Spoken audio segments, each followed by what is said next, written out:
Uh, Richard Johnson. I was born at home in Evergreen in 1926. And my mother was, I guess she was glad it was over. I think she was 40 and so forth. And I was the third child. My brother were 11, 12 years older than I were. One of the things I remember, the young boy across the street was going to kindergarten, and I was in first, second grade, I guess. And he was bigger than I was, and I was his escort to school the first day as Rolf Amundsen. Yeah, that was interesting. And And then you've lived here basically your life. yeah, I've lived here all my life, other than the time in service and school, and medical school and residency. Came back here to town. How many babies did you deliver, do you think? I'm sorry? How many babies did you deliver? I have no idea. A lot. My share. Yeah, we had records at one time, but you know, people that say there's a lot really are lying. You just figure it out how many.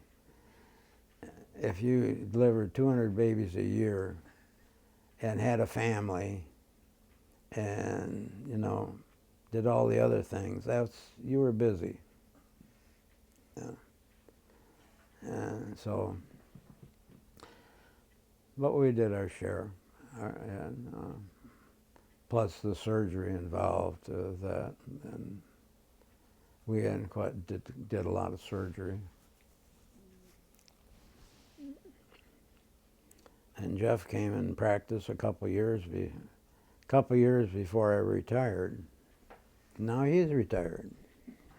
Well, Dad, I thought I'd ask you about your truck and when you got it, and tell me a little bit about it. Well, as far as I remember, I was, I think, about 6 years old. And I remember what was the nice store? Oh, I can't think of it, downtown. We always went down in Christmas time and looked in this store at all the nice things. And this came to the house, and I opened the door, and there was this big package, you know, as you can see, by the size of the truck. It was about a foot square and a yard long. And that was my big Christmas present that year. So it was, the one thing about it is I never played with it out in the yard.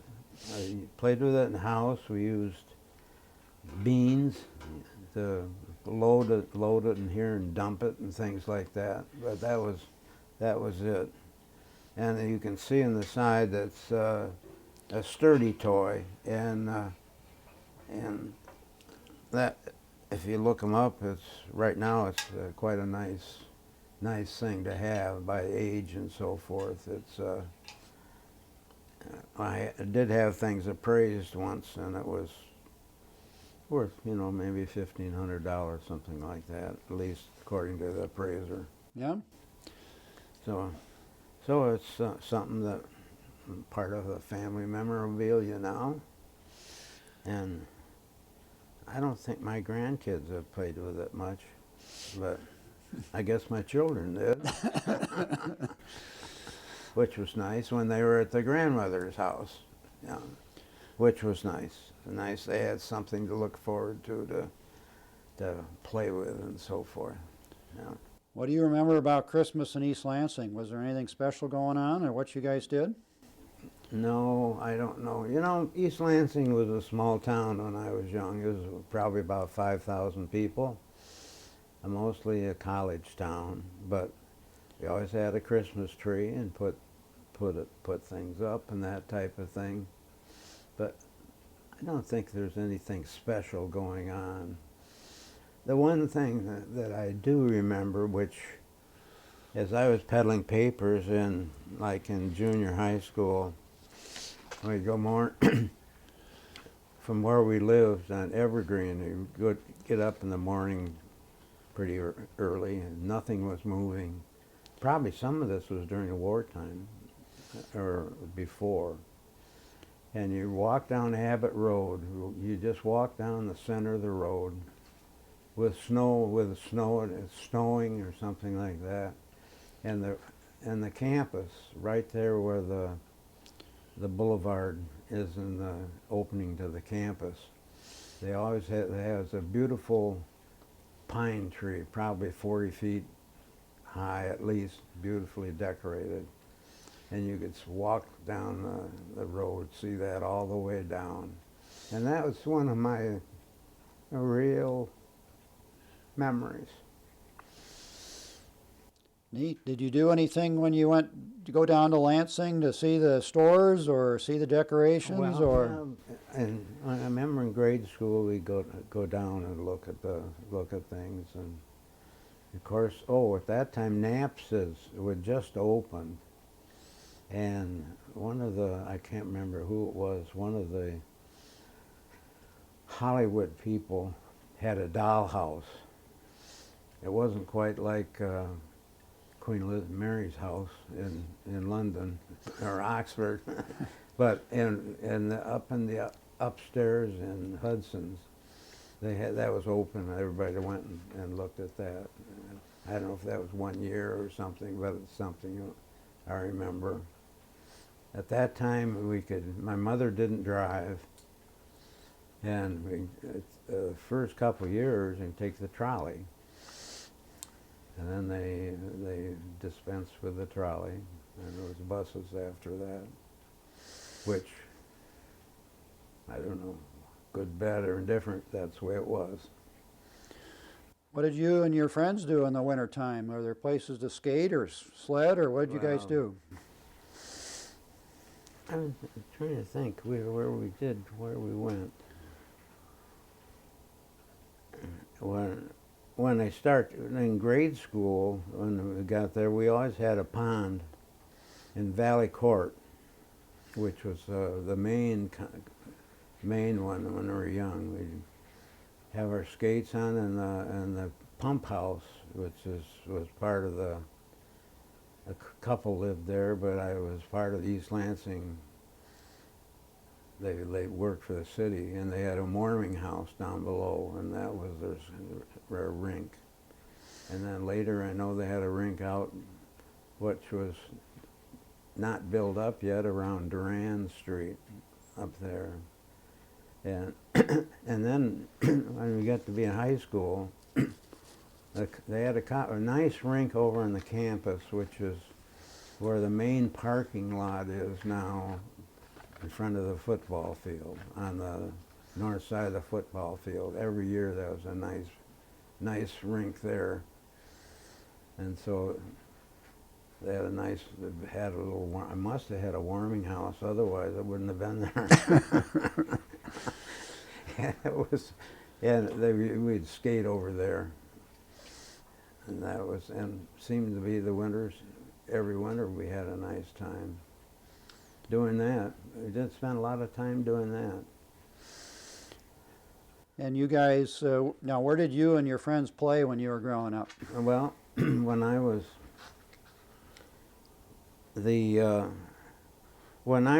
early on, just right in my neighborhood, probably we would play, as I recall, we'd play kick the can, things like that.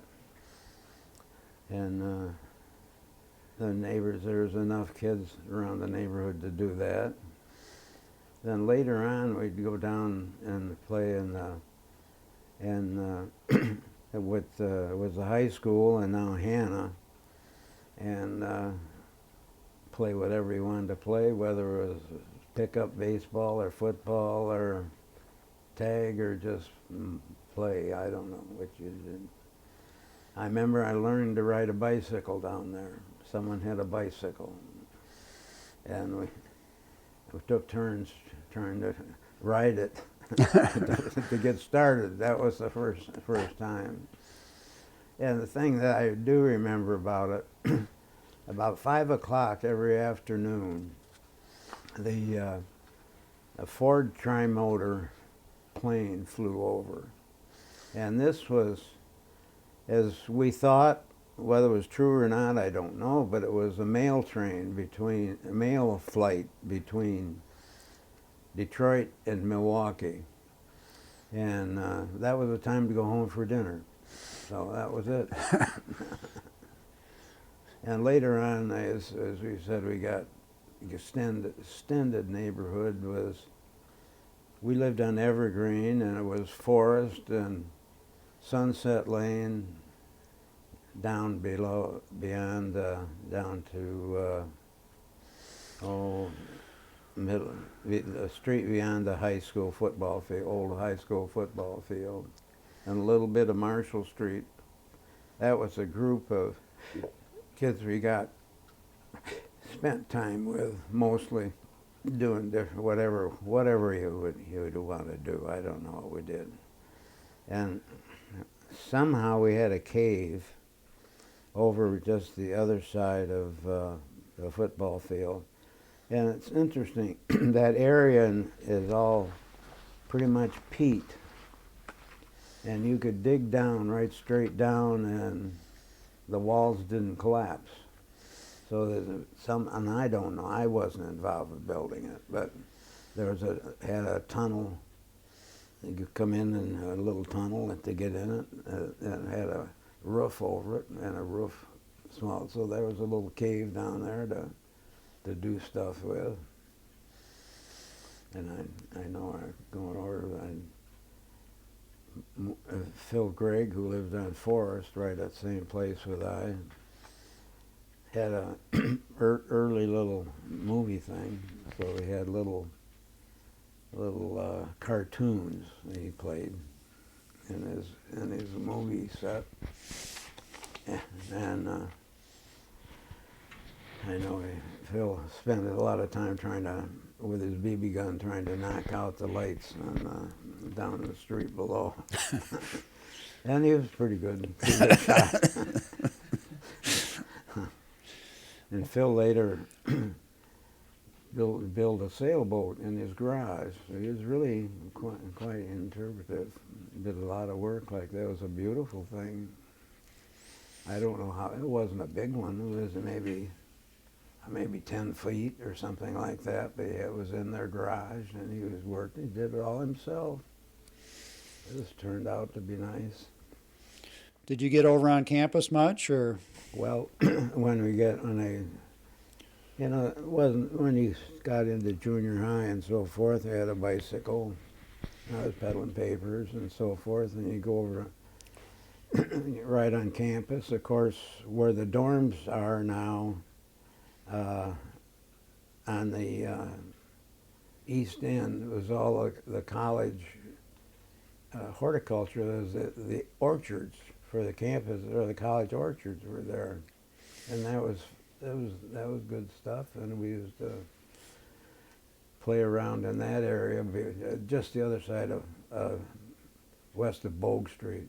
Bogue Street was there, all of that. And I ride it all over town. I can remember one time, as I always tell people, the size of the town it was, so your mother always knew where you were, wherever you were. I can remember when they were digging the post office, the new post office there, which was now an eatery on Abbott Road across from the fire station, or the old fire station. We were playing around there, probably in the big hole that they were digging, because that was a big hole they had. And I don't know, I suppose the time got away from us. We were playing whatever you do, playing in dirt and running up and down the dirt things there.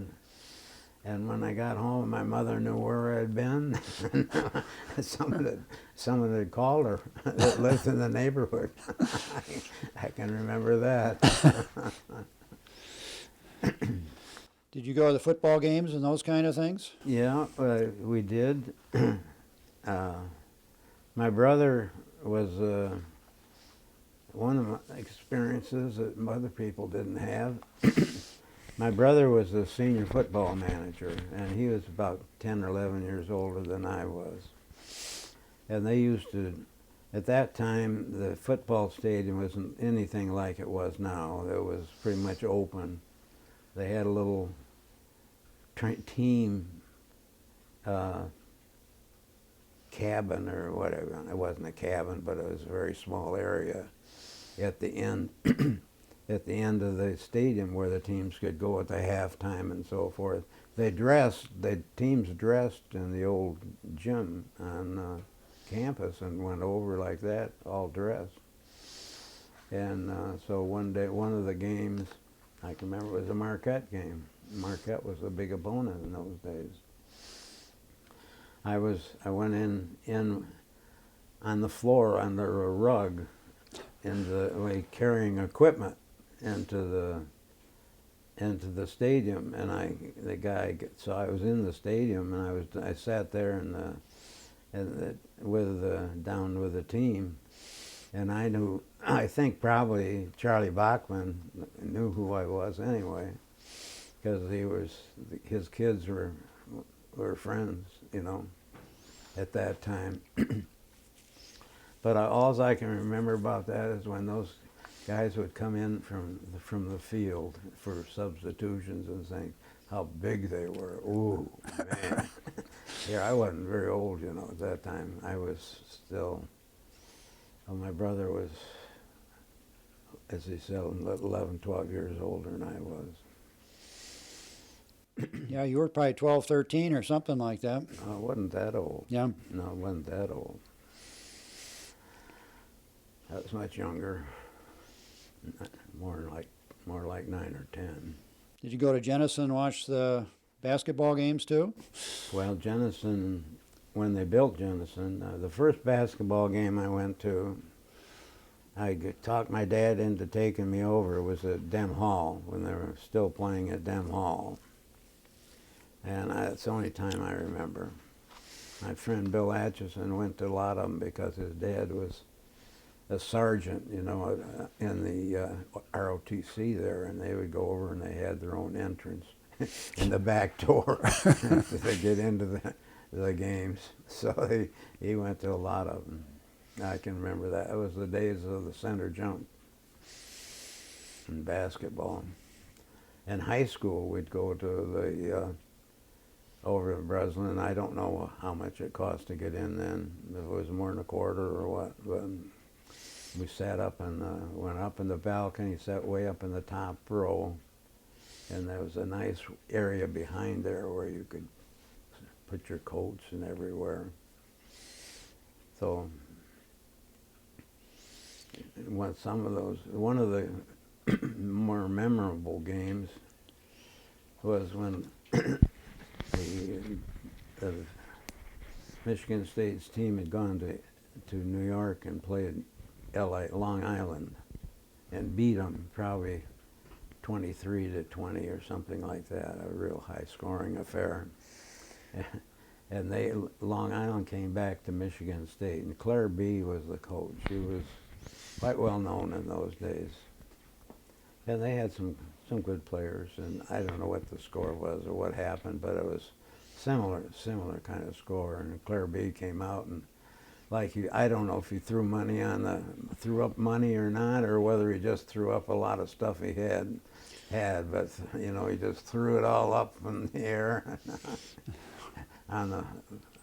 for some reason or other. Must have been a bad call. and that was in Breslin. Or at Dem Hall or Jenison, you mean? That was Jenison, yeah, Yep. Excuse me, Jenison, yeah. When did they build Jenison Fieldhouse?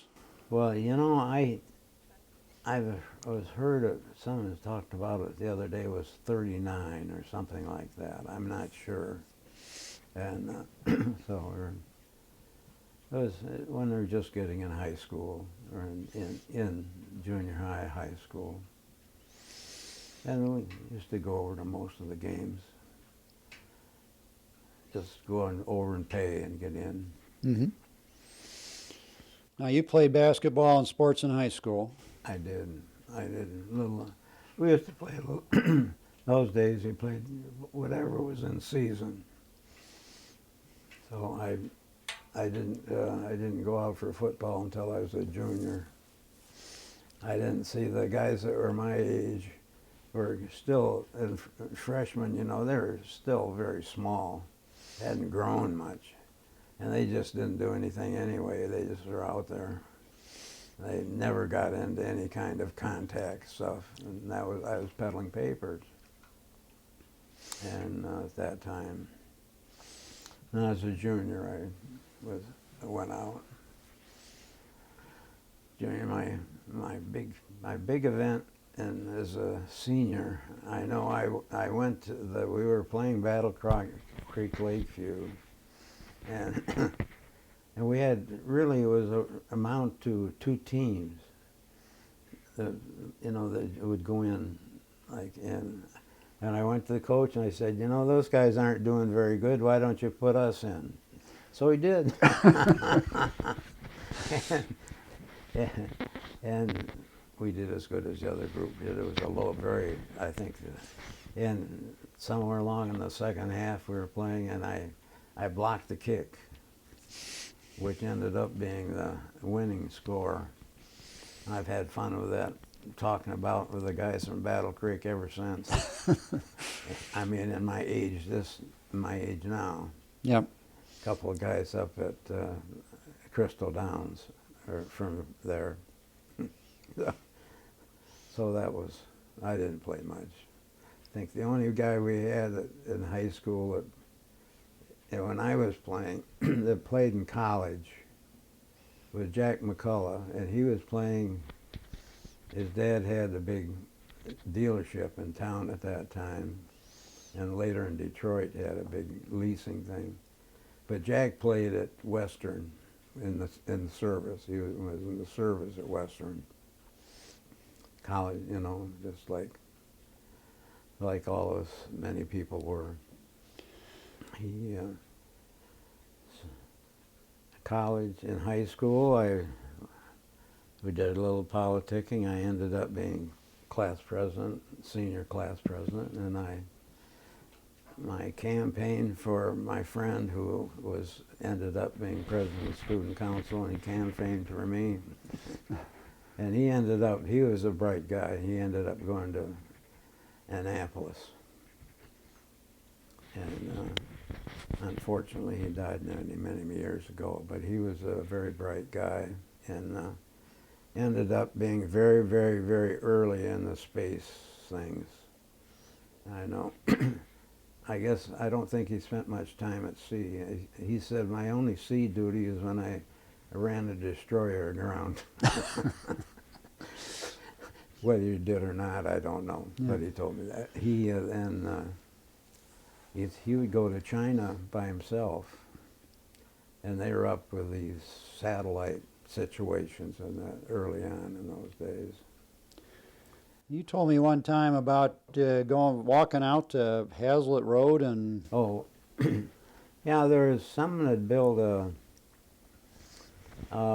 kind of a cabin out, which was right now the corner of, for people would know, on the corner of Hazlitt and Okemos Road. It's in the north, it would be, I said, the north west area. There wasn't much out there or anything like that. It was all woods, and maybe 4 or 5 of us would walk out there with our packs and so forth and build a fire. They had a little just a stove, and which was part of an old big metal barrel, and build a fire in it and so forth. And I don't know, I can't remember much about what the sleeping facilities were, or whether they had kind of board bunks or something like that. We'd go out there and stay and for a night and play around outdoors, indoors, or whatever. Didn't amount to much, you know, but it was a nice hike, and for a day or two out there, and for some weekend. Now, when you were in high school, what did you guys do for fun? Did you go where'd you go to the movie, or did you what do you guys do with the girls and all that? Well, as I said, I don't know, seem to be busy most of the time doing something. Going to school, can't remember especially. Mostly I was involved I played sports, and I played basketball mostly, and played baseball, and we used our bicycles, and then later the cars were available, and just whatever you wanted to do. We did the high school there. We did have, they had a couple dances a year and so forth. You went to those, and there were parties at different kids' houses and so forth. And one of the places we used to go, and people would rent the forestry cabin on campus, which is no longer.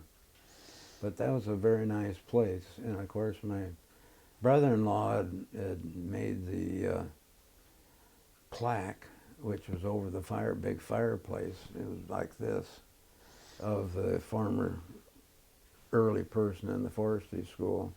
He was an artist, really very, very fine. And yeah, we used to watch him working on it in his backyard. He made and that was neat. And I never know what happened to that when John Hanna was doing things. When he wanted something done, he just all of a sudden, my friend Frank was at that time was home and working over there and destruction crew, and he'd just tell the people, well, tomorrow I want you to be over at 7 o'clock and tear that building down. And there wasn't anybody else that was going to say, no, we can't do that, we've got to have a committee and so forth. It just happened. And that's what happened to the forestry building when they were going to build some more buildings in there. Same thing with that. There was a old building on structure right on the corner when you drive in. It's right across the corner from Cowell's house on the corner. That house went the same way. We used sometimes up the college hospital early on when we were young was up at the end of, and when you come in from the campus from off of Michigan Avenue on the diagonal road that comes up there, the college hospital was the first building, and in front of that there was a track. I mean, they used to have hurdles and little stuff. We'd go over there and play over there. That was before they tore all that stuff down for dorms.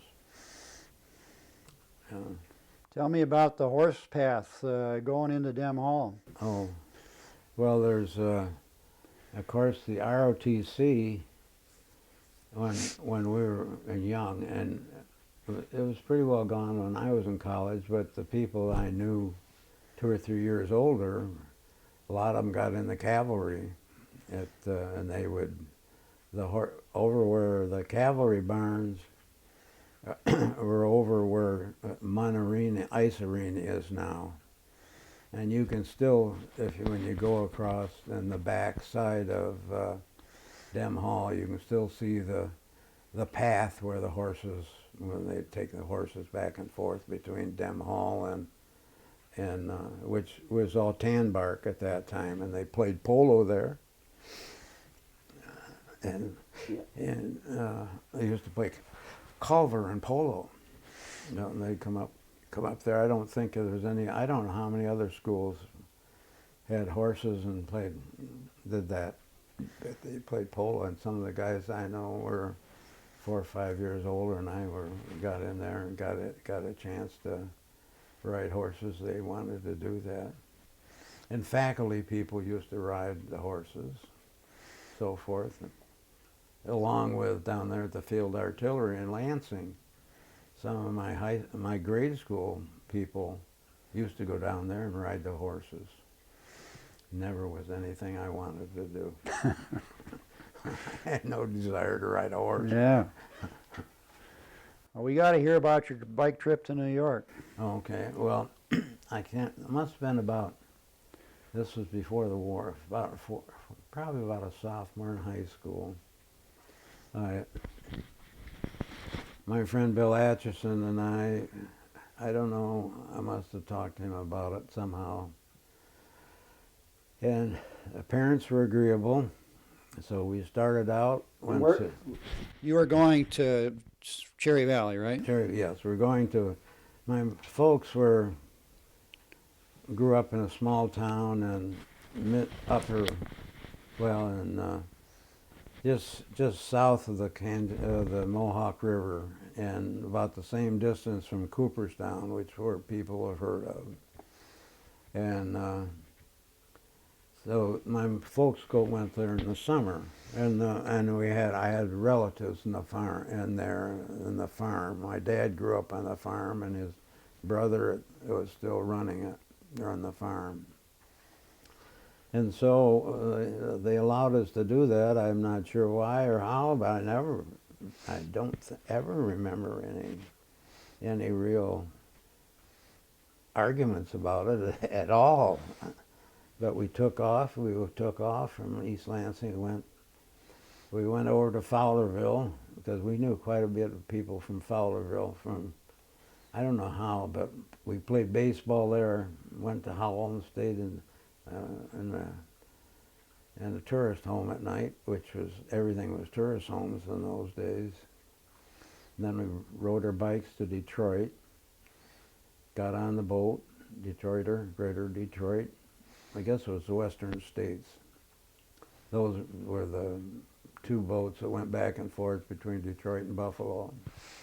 And got on that for Buffalo, and the boat broke down in the middle of Lake Erie. The drive shafts of the big turbine wheels, those were side wheelers, and broke down. So we ended out staying a day in the middle of Lake Erie. The nice thing about that, and something when breaks down in the waterways like that, everything is free. So we had good meals while we were out there. And they pulled us into Cleveland, and they said we when you go to the train station, tell them what you were and what the problem was, and they'll give you a ticket on the boat for the train to Buffalo. So we did that. That worked out all right. And then we took off for upstate New York, and that's probably, we had about a couple 100 miles to go. And it took us about four days. And I can't remember. One night we were going to stay outdoors, sleep outdoors, and then it was pretty damp and cold. I don't know if it was July or what it was. And we ended up going up across Michigan on Route 5. And then I had a relative that had in Little Falls, which had a cleaning establishment, and so I think they knew we were coming. And when we got there and checked in, and he wasn't there, but he had us go over to the Y in Little Falls. So we went there and went to a movie that night, and the next night, then it was only about 40 miles or so. Went down the river to Fort Plain and up halfway up the way. It's all uphill all the way. And we saw he was coming down, going back to Little Falls. So he fortunately had a truck, and so we loaded our bicycles in the truck, and he turned around and took us back. And we spent the summer there, quite a bit of the summer. We did work on the farm, did whatever they asked us to do. And that was, and my folks were, I don't know, my dad, at that time, it was wartime, you know, really early, and he was working right straight through the summer. They're teaching, they didn't have any time off, so, and I can't remember if he drove out or how we went back. Somehow we got back. Got our bikes back. I don't know how that worked. I can't even remember how that worked. But we had a good time out there. Yep. It did. And Bill, I know, went back a couple times by himself when he was going that way. It stopped by. And Neat. And now I also remember that the shed behind the tool shed behind the garage at Grandma and Grandpa's house was always called the chicken coop. oh, okay. Used to keep chickens in town, right? Oh yeah. My dad, when we'd come back in the summer, my dad would teach, always taught 6-week summer school, and then we go to New York, and then we'd come back in the fall when I was fairly young, and they'd go out to a farm and get 10, 12, 15 chickens, and they had a chicken coop. I don't know. I'm sure everybody in town knew about it. Whether they enjoyed it or not, or when the roosters would crow in the morning, whether they did. But they did. And that was my one source of income at that time as a grade schooler, was selling eggs to the next door neighbor, and the DeZoos the DeZoos were, their son ended up as my brother-in-law. So that was, I don't really think eggs were a quarter a dozen at that time. So I had a quarter to go to the movie. Well, that was 10 cents. Well, getting in the movie was 10 cents? Until you were 12. And then how long were you 12? It depends how big you were, I guess.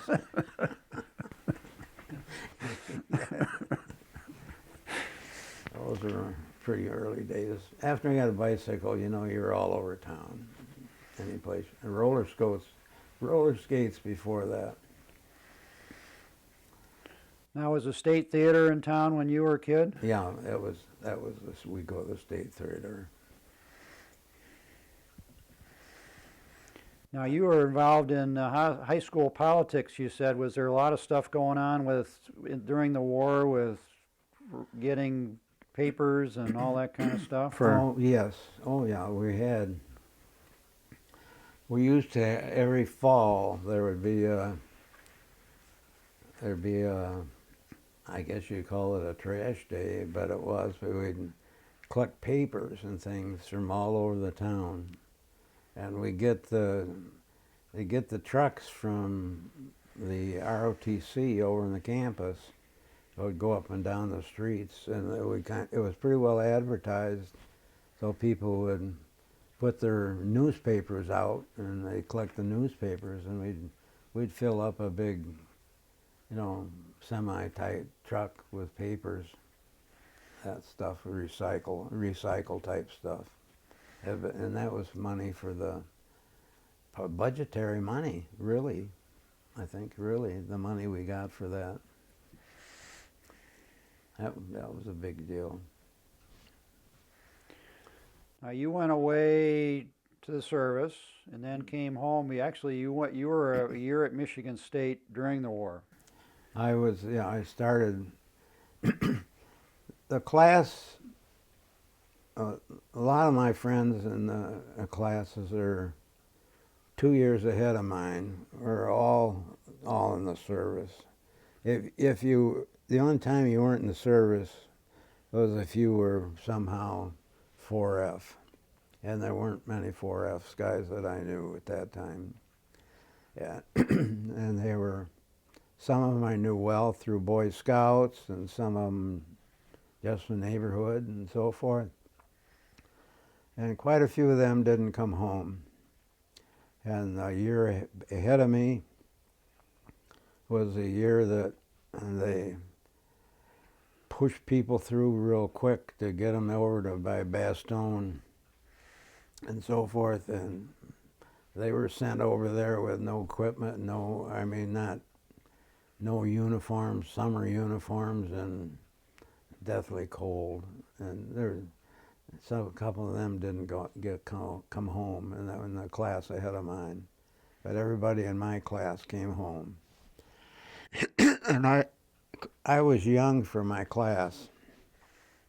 I graduated when I was 17, so I started college right away. I graduated on a Saturday and started classes at Michigan State on Monday. And the group in the draft board in Lansing, if you were in school, you were fine, but they didn't draft you until after you had had a year of school. So they had enough people to fill their quotas and so forth. So I was in school, and so I got a year of college in before I was drafted. And I went in April of 12th, I think, of 45. That was the day Roosevelt died, so it's a day easy to kind of day remember. So what was the year at Michigan State like with basically all the men gone? Were there, was there a lot of people around? Or? Yeah, there was a number of people around, but it was, small school stuff. It wasn't big. I did play, I was on the basketball team, so I was on it, I didn't play, let's put it that way. Thanks to George Alderton, who was the sports editor of the State Journal at that time. I can remember we were just having tryouts up there, and I can remember when George was talking to Ben Van Alstyne, and I was a pretty good high school player for my size. And so I got on the team, which took time in school, and so which was fun for me. Made it nice. And then when I went in school, I went to basic training down in Texas. It was Camp Fannin. It was close to Tyler, Texas, which was, Tyler is halfway between Shreveport and Dallas, I think, pretty close to that. And we were in, that's 12 weeks or 16 weeks. I guess it's 12 weeks and then 2 weeks of so-called bivouac. And we went to bivouac, and I got called in that first night, and God bless them all, I ended up, they told me to pick my gear up. I had a train ticket, or they would get me a ticket, and I went home. I was going to Virginia military, to school in the ASTP program. So I picked up my stuff. I got a chance to come home for a day or two, and then got on a sleeper and went down to Clifton Forge, West Virginia, and got off there, and no lodge. I had to hitchhike my way from Clifton Forge to Lexington. But I got there, and we spent 3 months there, and during that time, and near the end of that, the war was over. And I went with one of my roommates who was in a similar situation as I was. They'd gone to Johns Hopkins, and we went to Baltimore and stayed at Johns Hopkins one night. Met some friends of his and so forth, and then we went to Washington. I can't remember what we did. I think I saw one of my high school friends, Gail Oviatt, whose dad was in the government stuff there. We went out one night, and then next day we were in the archives building, and all of a sudden a guy came through with carrying a little bell and with a bunch of photographers. It was a interesting thing, a little thing. It was like a cowbell type thing. It was a handle, a chain, and a bell down below. And this was a bell given by the people of Isla Capri to be rung when the war was over. And this was, and the guy, the archivist of the USA, called me and a wave girl there, and we came out and we jingled the bell. And that was a signification that the war was over. Anyhow, one kind, and that was it was very nice in Washington. Well, I have a great affinity for USO because every place that you go in the service, the USO was very, very open. You know, you could go in and they had food. There were ladies there that would sew a button on for you if you needed that, anything kind of thing like that.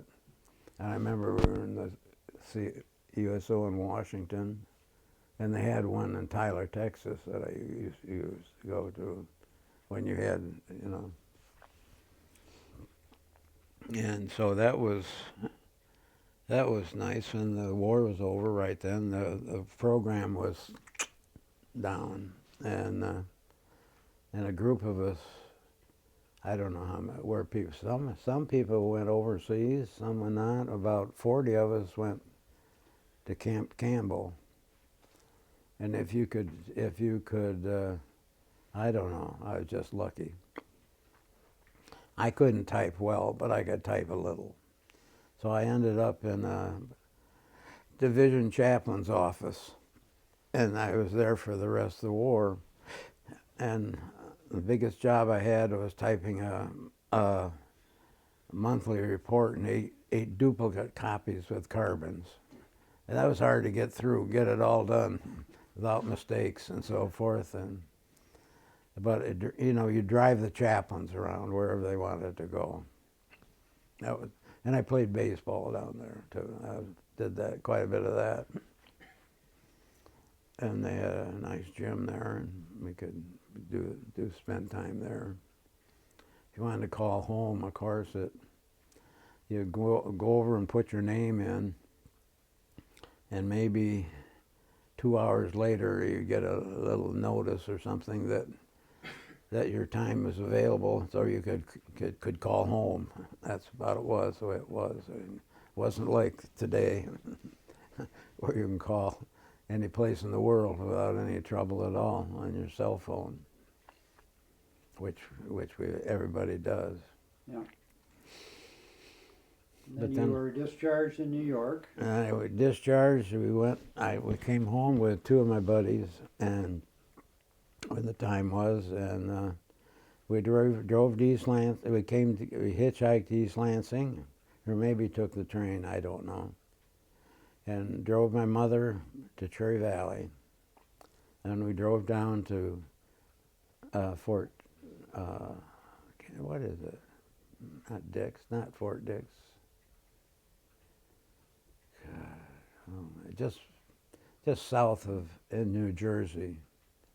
Down there, we were there a day or two. Drove down to Princeton and so forth. And when we got discharged and got our little ruptured duck on our collar, we went up to New York. And Eric Falk, who was from South Bend, his aunt, he was from his folks were immigrants from Norway, and his aunt was a personal secretary for John Rockefeller's daughter. So we went up to the Rockefeller place up on oh God, what street is it way up above New York, and went up for breakfast with her, and the Rockefeller lady was out of town, so it was very nice. And I can remember having cream there that you could pour out, but it wouldn't even go down through the cereal. And she took us to the Rockettes. It was very nice. Then we drove back.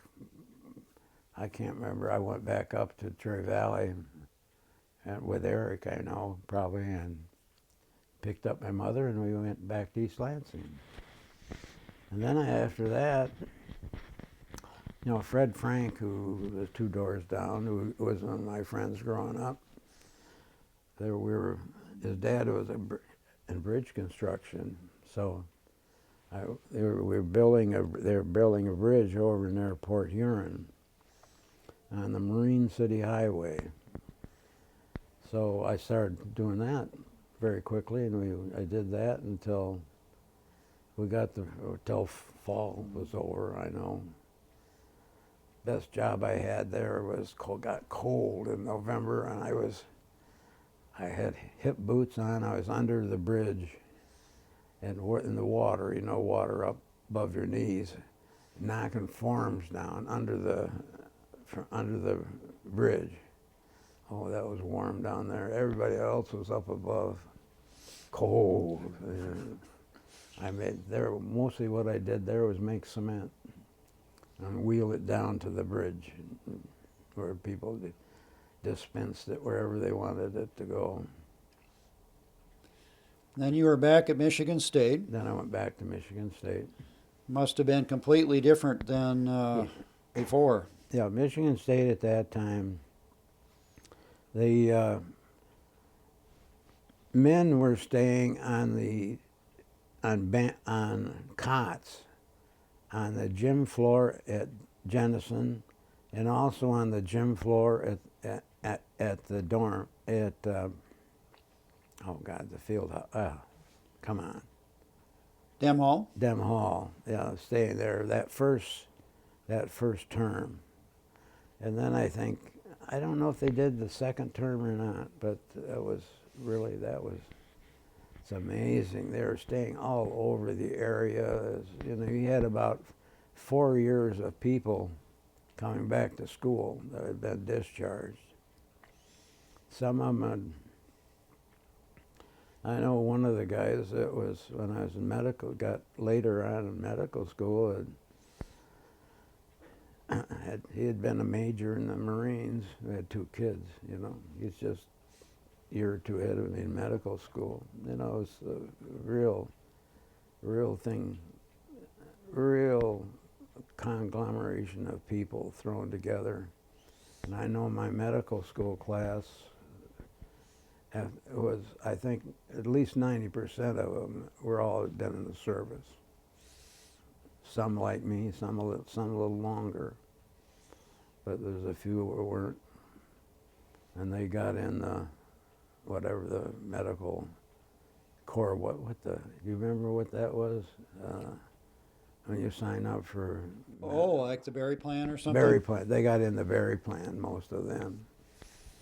And that was a ROTC medical thing and they did the Berry Plan. But the GI Bill put me through medical school. When I came back to school, I didn't use it because I was living at home, and the tuition at Michigan State at that time, it had been, I think, $35 a term when I first started, and it was $40 a term at that time. And I was living at home, so I saved it because I was hoping that I would need it later, which I did, which I was very fortunate. And then I came back to Lansing to intern after 4 years of that. And then I went down to Harper Hospital and OB residency. And at that time, I got married after the first year in medical school.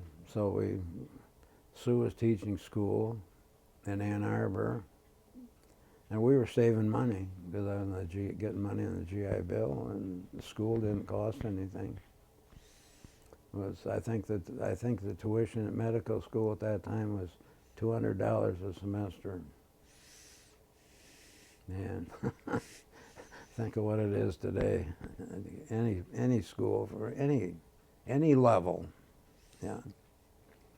But we lived there, and then and Jeff came along just when I finished medical school. Between the time internship and that, and so he was a little guy all the time I was interning, and then we went to Detroit, and I had a nice thing. I think Harper Hospital is a great spot at those days, and had a very nice group of people that I worked with and learned with. And eventually, after 3 years of residency, I came back to Lansing and sat in a medical practice with Dr. Sharp and Dr. Daw. And and after a few years, Doug went off by himself, and then we hired several other people off and on. We had 3 people, 4 people, and then back to 3 people and 2 people. And What was the you obviously started practice here in the 50s. I started here in '57. And at that time there were 3 hospitals, and you had, if I remember right, every Christmas you were working down in the emergency room. Did you have to do that? Yeah, and there was the emergency situation was different. It was all people, almost volunteer or volunteer by request, if you want to call it that. And then Gene Nakfor. But you as an obstetrician had to go down and you did that. staff the You emergency room. did that. Yeah, you did that. And so, but we, at that time, St. Lawrence was delivering more babies than Sparrow. It was a bigger service. And then because of I don't know, all the politics that went into things, it became bigger at Sparrow than St. Lawrence. And we used to go sometimes to Ingham Medical. And once in a while I'd go out to Charlotte or St. John's. But Now, Michigan State at that time, now you were in school, you said you were actually in the hospital at Michigan State for a while, is that correct? oh, and yes, and I was chickenpox, and I was in the hospital in college for about a week or 10 days. I don't know, quite a while, 10 day week or 10 days. It didn't seem to. My folks were out of town at that time. My dad had retired, and they were out of town, so I had no place to go, so I was there. So they had actually an active hospital, and you actually did some operations there. Is that Well, correct? that was when I was when I was in practice. That was the time of the big snow, Jeff. Remember that one? I do. 90, what was it, 91? I can't remember. Yeah. No. It's This was when I was in high school. yeah, Not Well, 91. Yeah, this was yeah, and 60 something. I got called over there to see a couple people, and I did I know an appendectomy, and I did another operation on somebody. It's the only time I ever went over there to see anybody. And But you were that was when the people were jumping out of dorm windows into dorms into snow and all that type of thing.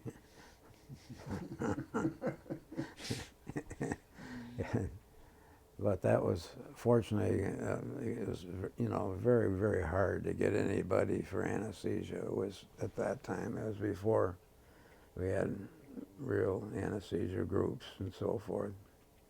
Anytime when you needed somebody, you had almost had to beg people to come. Wasn't anybody on call for anesthesia after we got started. So then And you were stuck at the hospital for a couple days yeah, too. at that time, same time really. I got to the I was at the office, and I got to the hospital, and I was there for 2 days. I got there maybe on a Thursday or something. I didn't get home until Saturday. And fortunately, everything worked fine. We saw people, and I know I was there because we had a couple surgical people there, and they were in the hospital. They'd come in the night before, so there wasn't much snow on the far west side of town. The doctors that lived there, Bernie Smuckler and a couple people, they drove in without any much trouble. And so and one of the anesthesia guys was there, and so anybody who was working they'd do one case and take them to the recovery room, and they'd do another case. It was just as what people were there. And the nurses stayed at the hospital, didn't go home. Worked at that time for several days. Yeah, that was I know when I got home on late Saturday night, we had a party down the neighbors down here, and I know Jeff and Janet were here, youngsters at that time, asleep upstairs. And I couldn't wake them up. I tried to throw snowballs at the windows upstairs, and nobody woke up, so I had to break a window in the garage door to get in the house. Now we leave the door open.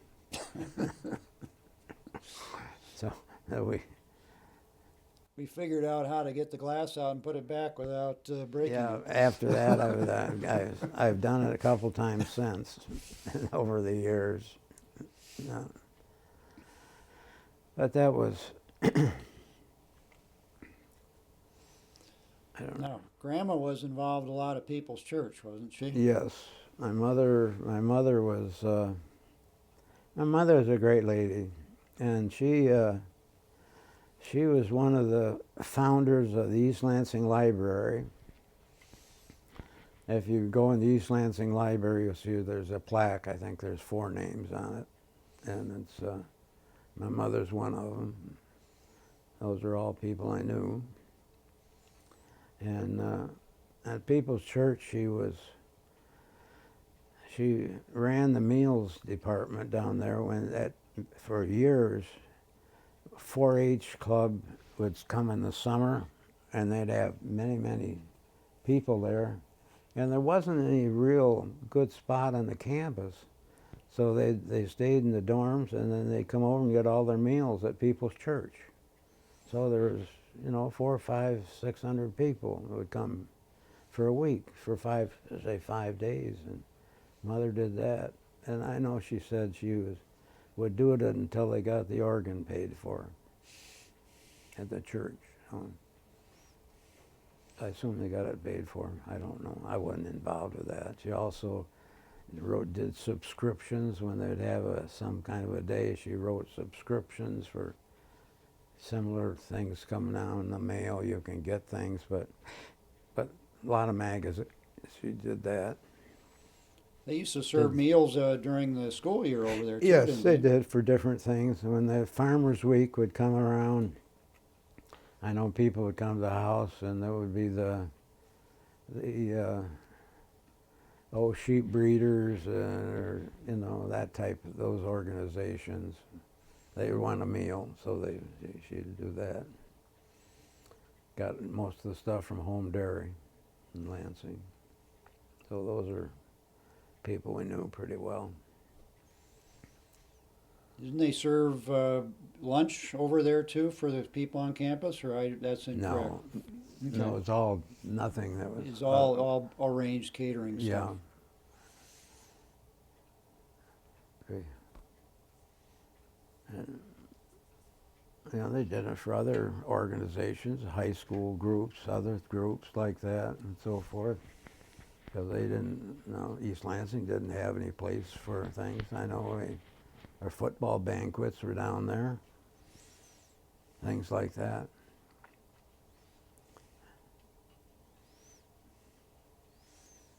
Well, very good. Okay. Yeah. That was where you could work for 35 cents an hour. Yeah. I think you were lucky to get it. Do you ever remember at People's Church them boarding African Americans? I'm sorry.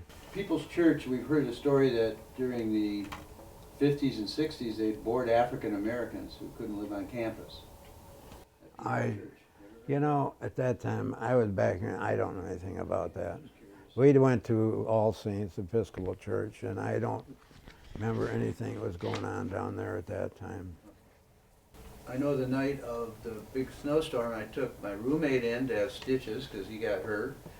And then about 2 a.m. I had to take a suite mate in who was almost dead from alcohol poisoning. Oh. So I was there 2 times then. Probably when you were there. Unfortunately, I wasn't the one Oh, being treated. God. Yeah, yeah. Everything went smoothly. ROT, or not the, but the, what do we call it? Artillery down Lansing. National Guard. National Guard, we'd have patients in labor that were called. They'd call, whoever they'd call, and they get to them, and if someone could get them to one of the street heads, a major street heads, they'd pick them up and bring them to the hospital. And we had no problems. It worked out very beautifully all that time. Had no problems. You took care of everybody. Anybody who came in, you did just what should, because some doctors had no way of getting in. I know my partner finally came in on his skis, and that was the biggest snow we had. It started out at like 50 degrees at 10 a.m. that morning. I rode my bike to class. I came out of class and there was like already 8 inches of snow or something. I mean, it was amazing. It was like, okay, I'm not going to have to study tonight for my exam. We were here, and there was basically the fence out back here. It had drifted in and was as high as the fence, so we dug out underneath it. Yeah. Had a great time.